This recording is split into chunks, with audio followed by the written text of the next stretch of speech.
Hello students, welcome once again on channel English Refresher. And today I am going to start your literature section also. And so first of all, I am going to take your first chapter from book number 1, Flamingo, and the name of the chapter is The Last Lesson. The Last Lesson is written by Alphonse Daudet. Before narrating the story, let me tell you something about the author. इस कहानी को शुरू करने से पहले मैं आपको इस ऑथर, इस नॉवलिस्ट के बारे में थोड़ी सी इन्फॉर्मेशन जो है वो बता देती हूँ। अल्फोंस डौडे, जिनका बर्थ 1840 में हुआ था, वो एक बहुत ही famous French novelist and short story writer थे। वो अपनी जो कहानियाँ जी थी उनको वो बड़े ही सिंपल लैंग्वेज में लिखते थे और उनका जो राइटिंग स्टाइल था वो हार्ट टचिंग होता था। मतलब इतना सिंपल लिखते थे कि कोई भी उस सेंटेंस को पढ़ के समझ सकता था कि वो क्या कहना चाहते हैं। His work often show love for homeland, human values and emotions.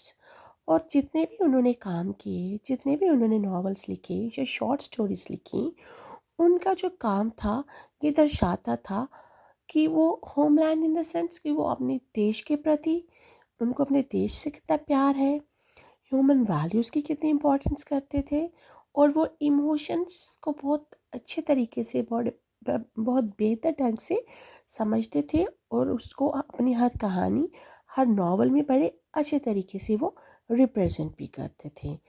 और जो हमारा आज का चैप्टर है द लास्ट लेसन, उनका जो बहुत एक क्या बोलते हैं, बहुत सारी पॉपुलर शॉर्ट स्टोरीज होंगी, जो पॉपुलर वर्क होगा, उनका एक लास्ट लेसन जो है वो उसका एक सेक्शन है। तो आज हम लास्ट लेसन को डिस्कस करेंगे कि ये किस तरह की स्टोरी है और कैसे इसमें जो राइटर है उसने अपने सारे इमोशंस और अपने कंट्री के प्रति जो वफादारी होती है, जो प्यार होता है और जो हमारी लैंग्वेज होती है, नेटिव लैंग्वेज, उसकी इम्पोर्टेंस क्या होती है और हम अपनी लैंग्वेज को हमें क्यों सीखना चाहिए, वो क्या रिप्रेजेंट करती है।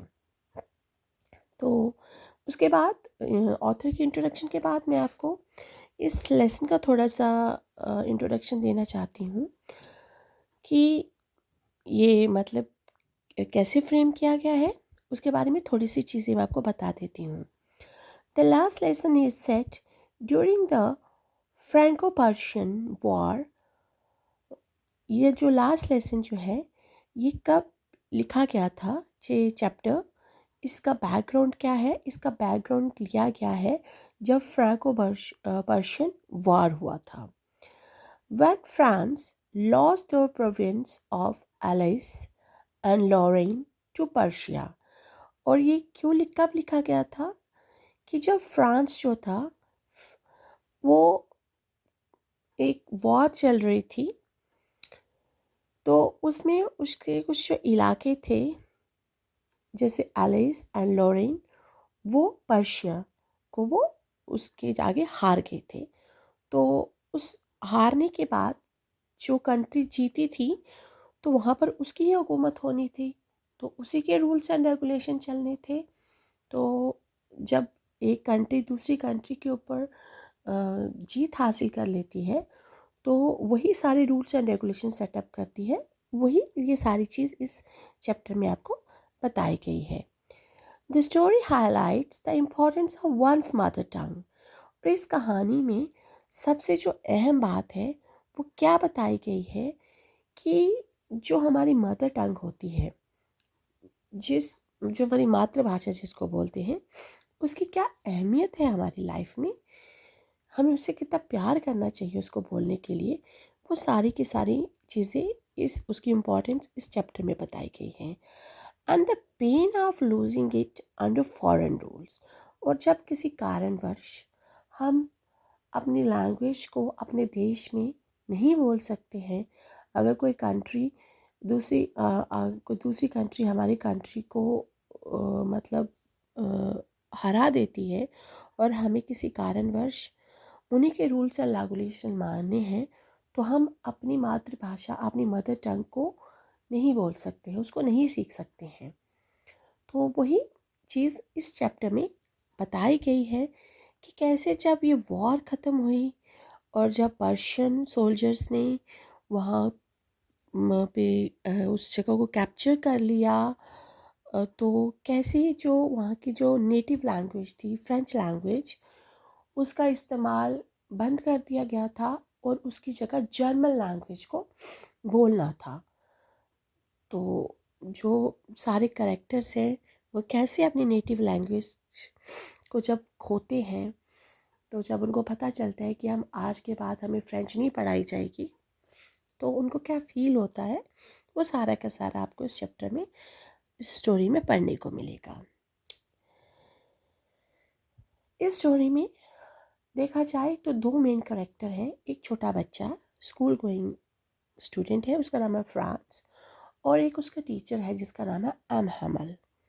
तो ये सारी की सारी स्टोरी जो है उन्हीं के आगे पीछे ताना बाना बुनती है। The last lesson is narrated by a young boy named France. ये जो लास्ट लेसन है, ये जो स्टोरी है, ये किसके द्वारा नरेट की गई है? एक स्कूल गोइंग बॉय है जिसका नाम है France, who is always careless about his studies. अब फ्रांस का क्या था, जैसे सारे बच्चे होते हैं लापरवाह, इसी तरह वो भी क्या था, थोड़ा सा केयरलेस था, लापरवाह था, आज का काम कल पे टालता था, मतलब किसी भी चीज़ को सीरियस नहीं लेता था, स्पेशली फ्रेंच ग्रामर। और ज़्यादातर वो लापरवाही कहाँ पर बरतता था, जब उसका टीचर जिसका नाम एम हैमल है उसको फ्रेंच ग्रामर सिखाता था, तो वो याद करने में हमेशा स्किप कर देता था, बोलता था कल करूँगा कल करूँगा। इस तरह का जो था उसका ये जो फ्रांस है उसका यहाँ पर रोल बताया गया है। वन मॉर्निंग, एक सुबह, he was afraid to go to school because he has not prepared his lesson on participle. ये चैप्टर शुरू होता है कि फ्रांस जो है वो स्कूल के लिए लेट हो रहा है, क्योंकि वो स्कूल जाने से डर रहा था। एक तो वो लेट भी था, दूसरा वो डर भी रहा था कि उसका जो टीचर है एम हैमल, उसने उसको फ्रेंच ग्रामर का एक टॉपिक दिया था याद करने के लिए। वो टॉपिक किसके ऊपर था? पार्टिसिपल्स के ऊपर। To his surprise, the school atmosphere is very quiet and serious. और जैसे ही कि वो स्कूल में गया, और जब हम स्कूल की तरफ जाते हैं तो क्या होता है, स्कूलों के पास बड़ा शोर शराबा होता है, क्योंकि बच्चों का शोर होता है, जो बेल बज रही होती है उसका शोर होता है, ड्रम बीट्स की आवाज़ होती है। तो स्कूल एक ऐसी जगह है जहाँ पर ज़्यादातर शोर शराबा रहता ही है, दूर से पता चल जाता है कि वहाँ पर कोई स्कूल जो है वो है। पर आज उसके लिए बड़ा सरप्राइज़ था कि एक तो वो लेट था, दूसरा उसने टेस्ट नहीं याद किया। पहले तो उसने सोचा कि चलो आज मैं स्किप कर देता हूँ, क्लास बंक कर देता हूँ, कहीं जाकर मैदानों में, झाड़ियों में जाकर मैं अपना डे स्पेंड करूँगा और उसके बाद घर चला जाऊँगा। पर फिर उसने माइंड चेंज किया और वो स्कूल की तरफ भागता है। और इवन रास्ते में भी उसने बड़ी सारी चीज़ें नोटिस की कि कुछ उस दिन कुछ अलग तो था, कि वहाँ पर एक बुलेटिन बोर्ड होता था। जितनी भी न्यूज़, क्योंकि एक्चुअली जर्मनी जो थी उस टाइम, जो पर्शिया जिसका मैंने नाम जिक्र किया था स्टार्टिंग में, वो वॉर जीत चुकी थी, लड़ाई जीत चुकी थी। तो और जितनी भी खबरें, और स्पेशली जो बुरी खबरें हैं, जो भी उस क्या बोलते जगह में ये फिर बताई जाती थी, लोगों को इन्फॉर्मेशन मिलती थी, वो उसी ही बुलेटिन बोर्ड से मिलती थी। और आज जब फ्रांस स्कूल की तरफ जा रहा था, तब भी उसने ये देखा था कि बुलेटिन बोर्ड के पास बड़े सारे लोग खड़े हैं, इवन उसको बोल भी रहे हैं कि इतना भाग के जाने की ज़रूरत नहीं है। तो वो सुनता नहीं है, बोलता है कि सोचता है कि शायद ये मेरी मतलब लेग पुलिंग कर रहे हैं। वो क्या करता है, भाग के स्कूल की तरफ जाता है। पर जैसे ही वो स्कूल पहुंचता है तो उसको बड़ी हैरानी होती है कि आज स्कूल का पूरा एटमॉस्फेयर क्या है, बड़ा क्वाइट है, शांत है और बड़ा सीरियस सा माहौल है. Even the village elders who never attended school are sitting in the back benches. अब जैसे ही बच्चे जो है जब लेट हो जाते हैं तो डरते हैं क्लास में जाने से, तो वो भी डर रहा था. पर जैसे ही उसने क्लास में एंटर किया, क्लास का जो माहौल था वो भी बड़ा अजीब सा था. अजीब इन द सेंस कि सारे बच्चे बड़े सीरियस नोट पे थे. और आज उस गांव के जो बुज़ुर्ग गांववासी थे, वो भी जो क्लास के जो लास्ट बेंचेस थे, जो मोस्ट ऑफ द टाइम खाली ही रहते थे, आज वो भी भरे हुए हैं और वो भी वहाँ पर बैठे हैं. और जो उसका टीचर है एम हैमल, उसने आज नए कपड़े डाले हैं.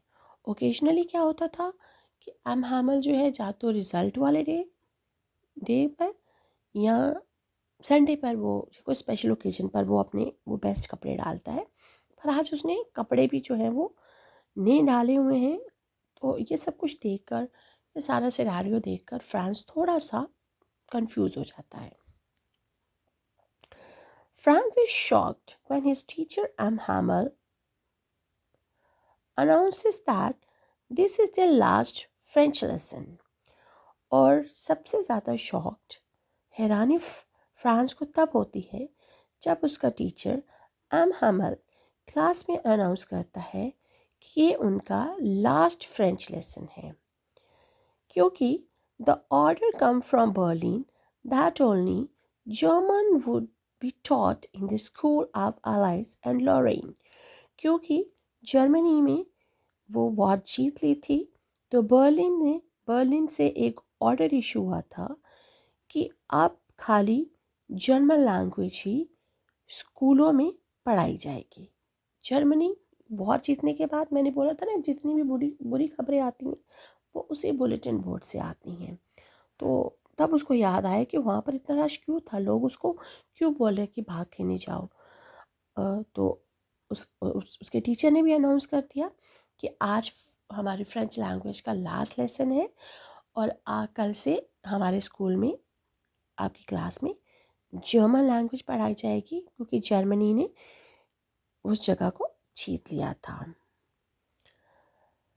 France regret not learning his own language earlier.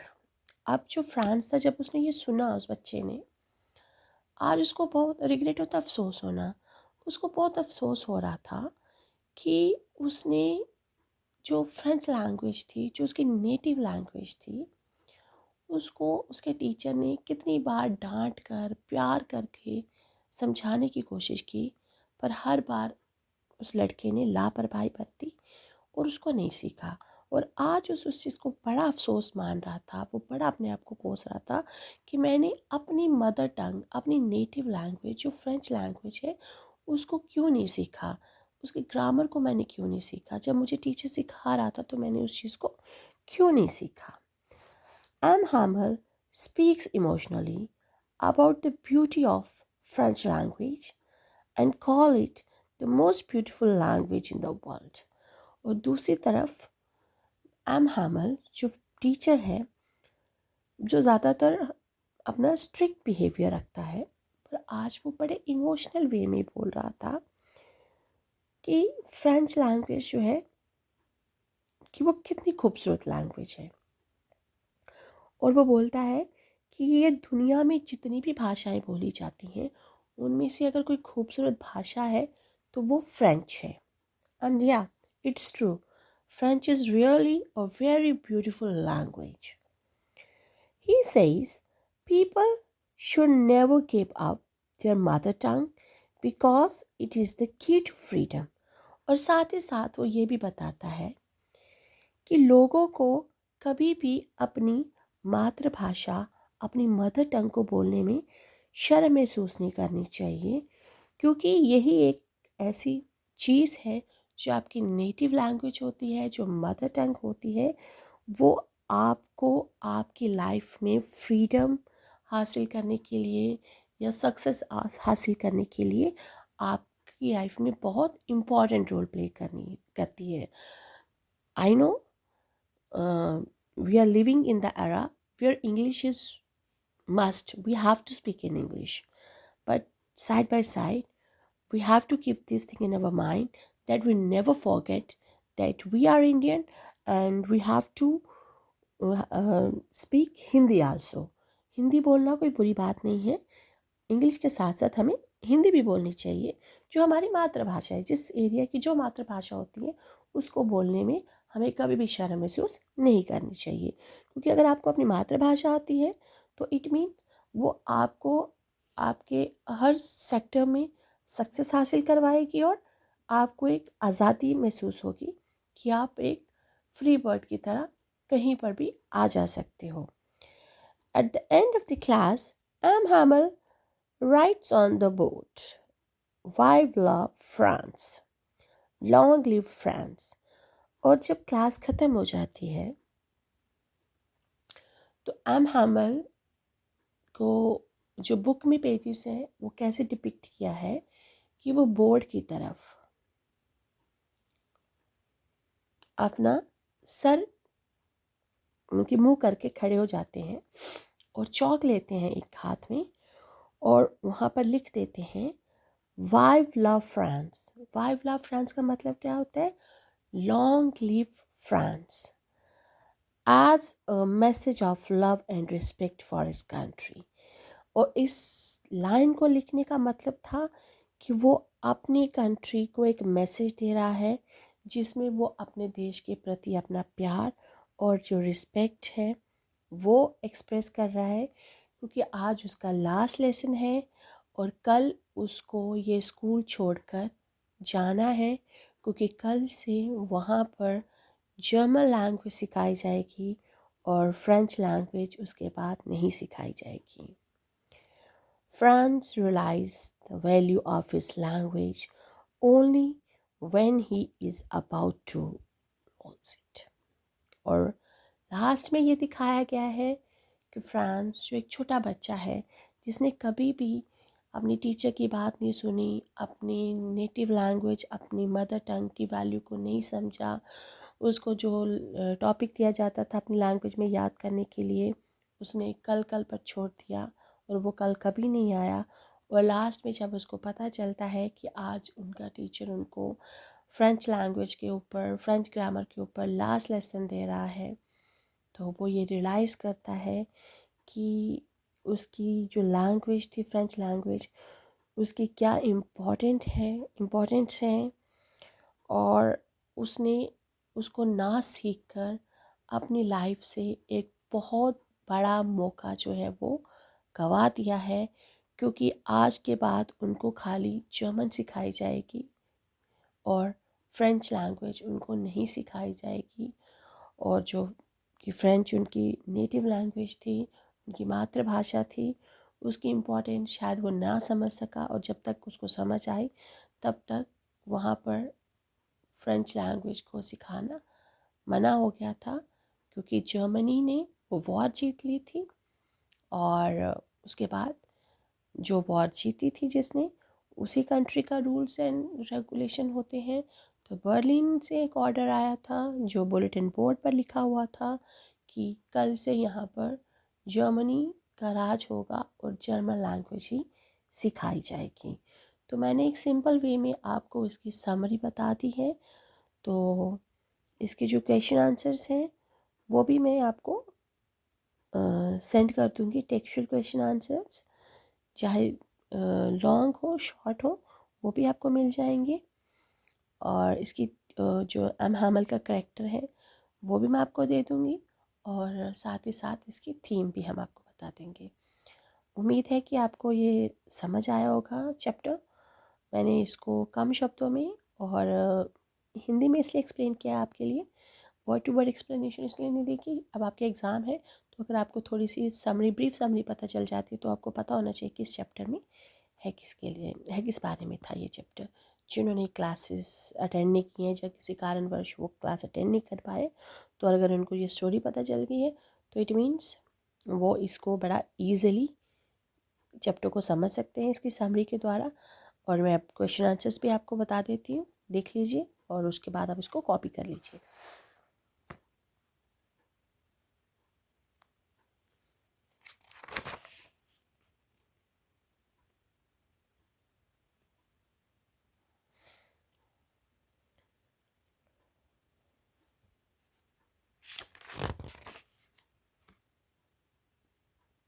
ये सारे क्वेश्चन आंसर्स आपको एग्ज़ाम में मिलेंगे, शॉर्ट फॉर्म में, लॉन्ग में। और शॉर्ट में आपको 3 मार्क्स का पूछा जाता है, लॉन्ग में 6 का हो जाता है। मैंने एम हैमल का करेक्टर भी है, और साथ में मैंने इसका थीम्स भी जो है, थीम्स में इम्पॉर्टेंस ऑफ मदर टंग में वो आपको मैंने दिखा दी है। तो आप इसको वीडियो को स्टॉप करके इसको पेन डाउन कर सकते हो। उम्मीद है कि आपको ये चैप्टर समझ आया होगा। तो अगर फिर भी आपको कोई क्वेरीज हैं, तो कोई प्रॉब्लम आती है, यू कैन कॉन्टैक्ट मी और send me a message. Thank you.